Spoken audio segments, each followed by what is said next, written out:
ಆತ್ಮೀಯರೇ, ಸೂರ್ಯಚಂದ್ರನ್ ಗ್ಯಾಲಕ್ಸಿ ಮೀಡಿಯಾಗೆ ಸ್ವಾಗತ ಸುಸ್ವಾಗತ.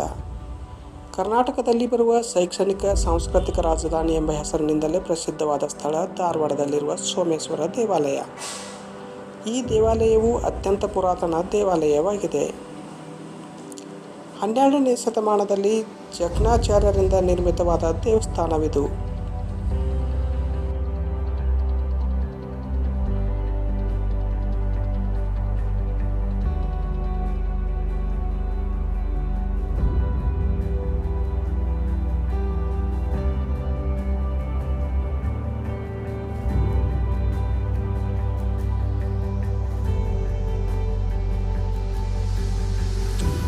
ಒಮ್ಮೆ ಅಗಸ್ತ್ಯ ಮಹರ್ಷಿಗಳು ತಮ್ಮ ಧರ್ಮಪತ್ನಿಯಾದ ಲೋಪಾಮುದ್ರೆಯೊಡನೆ ದಕ್ಷಿಣ ಭಾರತದ ಯಾತ್ರೆಗೆ ಹೊರಟರು.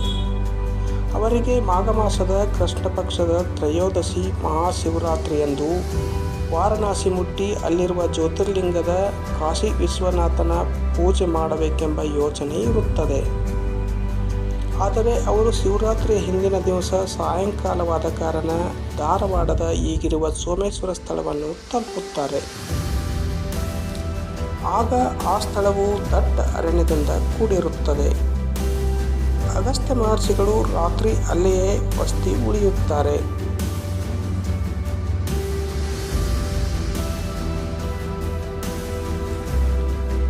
ಮುಂಜಾನೆ ನಸುಕಿನಲ್ಲಿ ಎದ್ದು ಮಹಾಶಿವರಾತ್ರಿಗೆ ಪೂಜೆಗೆಂದು ಫಲಪುಷ್ಪ ಬಿಲ್ವಪತ್ರೆ ಸಂಗ್ರಹಿಸಿ ಸಮೀಪದಲ್ಲಿರುವ ಸರೋವರದಲ್ಲಿ ಶುಭ್ರ ಹಾಗೂ ಸ್ವಚ್ಛ ನೀರಿನಲ್ಲಿ ಸ್ನಾನ ಮಾಡಿ ಬಂದು ಪೂಜೆಗೆ ಅಗಸ್ತ್ಯ ಮುನಿಗಳು ಕುಳಿತುಕೊಳ್ಳುತ್ತಾರೆ. ಆಗ ಅವರ ಧರ್ಮಪತ್ನಿ ಲೋಪಾಮುದ್ರೆ ಅವರಿಗೆ ಹೀಗೆ ಹೇಳುತ್ತಾರೆ: ಮಹಾಶಿವರಾತ್ರಿಗೆ ವಾರಣಾಸಿ ಕಾಶಿ ವಿಶ್ವನಾಥನ ತಲುಪಿ ಪೂಜೆ ಮಾಡಬೇಕೆಂದು ನೀವು ನಿಶ್ಚಯಿಸಿದ್ದೀರಿ. ಎಲ್ಲಿದೆ ನಿಮ್ಮ ವಾರಣಾಸಿ, ಎಲ್ಲಿದ್ದಾನೆ ನಿಮ್ಮ ಕಾಶಿ ವಿಶ್ವನಾಥ ಎಂದು ಹಾಸ್ಯವಾಗಿ ಚುಟುಕು ಮಾತಿನಲ್ಲಿ ವ್ಯಂಗ್ಯವಾಗಿ ನುಡಿಯುತ್ತಾಳೆ. ಆಗ ಅಗಸ್ತ್ಯ ಮಹರ್ಷಿಗಳು, ಹೌದು ನಿಜ, ನಮಗೆ ಮಹಾಶಿವರಾತ್ರಿಯ ದಿನದೊಳಗಾಗಿ ವಾರಣಾಸಿ ತಲುಪಲು ಆಗಲಿಲ್ಲ. ಈಗ ನಾನು ಪೂಜೆ ಮಾಡುವ ಶಿವಲಿಂಗವೇ ಕಾಶಿ ವಿಶ್ವನಾಥ. ಇಂದು ಸೋಮವಾರ ಇರುವುದರಿಂದ ಇದನ್ನು ನಾನು ಸೋಮೇಶ್ವರನೆಂದು ಕರೆಯುತ್ತೇನೆ ಎಂದು ಮಹರ್ಷಿಗಳು ಮಂದಹಾಸದಿಂದ ನುಡಿಯುತ್ತಾರೆ. ಲೋಪಾಮುದ್ರೆಯು ಹಾಸ್ಯ ಕಟಾಕ್ಷದಿಂದ ಅಗಸ್ತ್ಯರಿಗೆ ನುಡಿದ ಕಾರಣ ಅಗಸ್ತ್ಯರು ಈ ಕ್ಷೇತ್ರಕ್ಕೆ ತಮ್ಮ ತಪಸ್ಸಿನ ಪ್ರಭಾವದಿಂದ ಶಿವಲಿಂಗವನ್ನು ಸ್ಥಾಪಿಸಿ ನೀರಿಗಾಗಿ ಶ್ಯಾಮಲಾ ನದಿಗೆ ಜನ್ಮ ಕೊಟ್ಟಿರುತ್ತಾರೆ.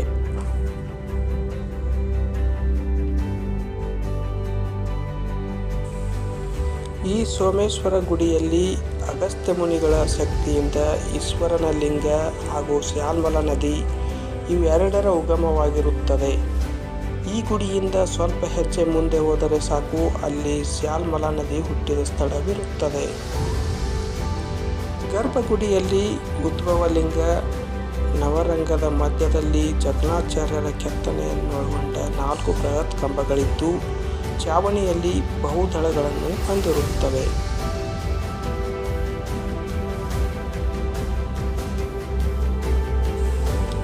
ಕೆಳಮುಖ ಮಾಡಿರುವ ದೊಡ್ಡ ಕಮಲವಿದೆ.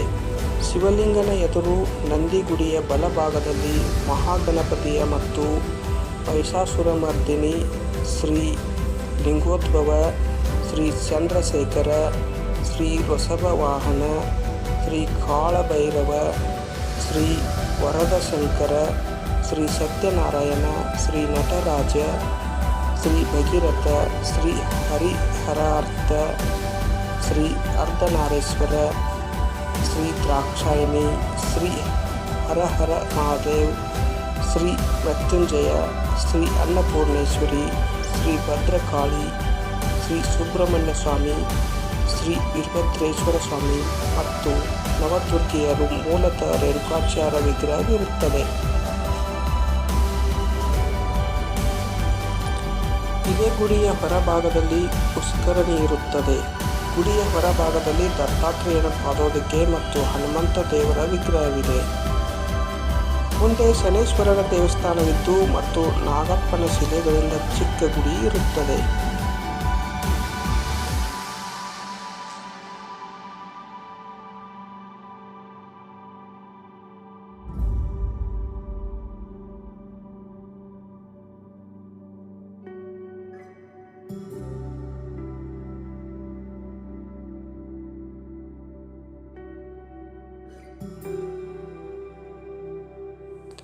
ಇಲ್ಲಿ ಪ್ರತಿ ವರ್ಷ ಜನವರಿ ತಿಂಗಳಿನಲ್ಲಿ ಮಕರ ಸಂಕ್ರಮಣ 14 ಮತ್ತು 15ರಂದು ಜಾತ್ರಾ ಮಹೋತ್ಸವ ನಡೆಯುತ್ತದೆ. ಮಹಾಶಿವರಾತ್ರಿಯಂದು ಇಲ್ಲಿಗೆ ಸಾವಿರಾರು ಭಕ್ತರು ಶಿವನ ದರ್ಶನಕ್ಕೆ ಬರುತ್ತಾರೆ. ಪ್ರತಿ ವರ್ಷ ಶ್ರಾವಣ ಮಾಸದಲ್ಲಿ ಹಾಗೂ ಕಾರ್ತಿಕ ಮಾಸದಲ್ಲಿ ದೊಡ್ಡ ಸಂಖ್ಯೆಯಲ್ಲಿ ಭಕ್ತರು ಬರುತ್ತಾರೆ.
ಈ ದೇವಸ್ಥಾನದಿಂದ ಸ್ವಲ್ಪ ದೂರದಲ್ಲಿ ಶಾಲ್ಮಲ ನದಿ ಉಗಮವಾದ ಸ್ಥಳವಿರುತ್ತದೆ. ಈ ನದಿಯು ಗುಪ್ತಗಾಮಿನಿಯಾಗಿ ಹರಿದು ಇದು ಉತ್ತರ ಕನ್ನಡ ಜಿಲ್ಲೆಯಲ್ಲಿ ಕಾಣುತ್ತದೆ. ಅಲ್ಲಿಂದ ಈ ನದಿಯು ಅರಬ್ಬಿ ಸಮುದ್ರ ಸೇರಿಕೊಳ್ಳುತ್ತದೆ. ಸೋಮೇಶ್ವರ ದೇವಸ್ಥಾನ ದಕ್ಷಿಣ ಕಾಶಿ ಎಂದೇ ಪ್ರಸಿದ್ಧಿ ಪಡೆದಿರುತ್ತದೆ. ಕಾಶಿಗೆ ಹೋಗಲು ಸಾಧ್ಯವಾಗದವರಿಗೆ ಈ ಉದ್ಭವ ಶಿವಲಿಂಗಕ್ಕೆ ಪೂಜೆ ಸಲ್ಲಿಸಿದರೆ ಕಾಶಿಗೆ ಹೋದಷ್ಟೇ ಪುಣ್ಯ ಬರುತ್ತದೆ ಎಂಬುದು ಈ ಕ್ಷೇತ್ರದ ಮಹಿಮೆಯಾಗಿದೆ.